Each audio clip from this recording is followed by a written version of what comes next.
Pwede kita magbasa sa school paper. Wala daw, sige daw, basahon po. Basahan daw ani yung school, and iusa lang ang article sa school paper. Just one article in the newspaper. The regular, babatian yung boses. This one, who would like to volunteer? Isa lang one paragraph. Brigada Eskwela at Panuypoy Integrated School. Hala daw, who would like to volunteer? Anybody from grade 9 or grade 10? Ay, nagkuhan grade 9? Do we have a participant from grade 9? Grade 9. Okay. Just one paragraph. Diba, you are competing in radio broadcast. You would like to compete in radio broadcast? You don't like? Have you tried? Not yet? This will be the first time? Okay, so let us start reading the first article. Anybody, any volunteer? Tata? Come on. That's the first paragraph only. The first paragraph. This one. This one. Okay? Brigada Eskwela sa Panaypay Integrated School. Panaypay Integrated School held its annual Brigada Eskwela on July 22, 2024 to prepare for the upcoming school year. This initiative race is headed by school's head Mr. Cheryl Jean Impresiga, who actively coordinate the activities with the support of the local community.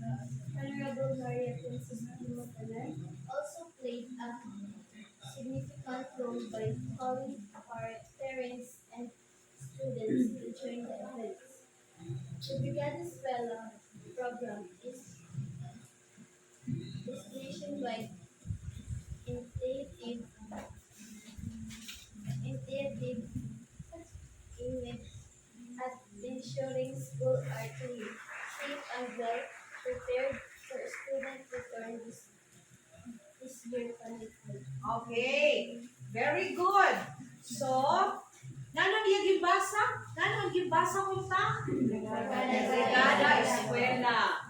So, the Brigada Eskwela is an annual activity in the school, participated by your parents. Your parents are the ones attending the Brigada Eskwela, right? Okay. So, this is, did you understand the story, the first paragraph? Naintindihan natin ang unang paragraph? Naintindihan nyo? Okay. So, yung binasa niya, naintindihan nyo. Okay, now let's go to news. Anybody who can read the first slide? Iba naman, gusto ko marinig ang boses ng iba. Sino pwedeng mag-volunteer? Sino pwedeng magbasa niyan? Yes, okay, now. Louder. Any oral or written report of an event that happened will happen in the north, east, west, and south. Okay. So, north, east, west, and south news. Mga nangyayari at mangyayari pa lang sa north, east, west, and south ay news. Okay.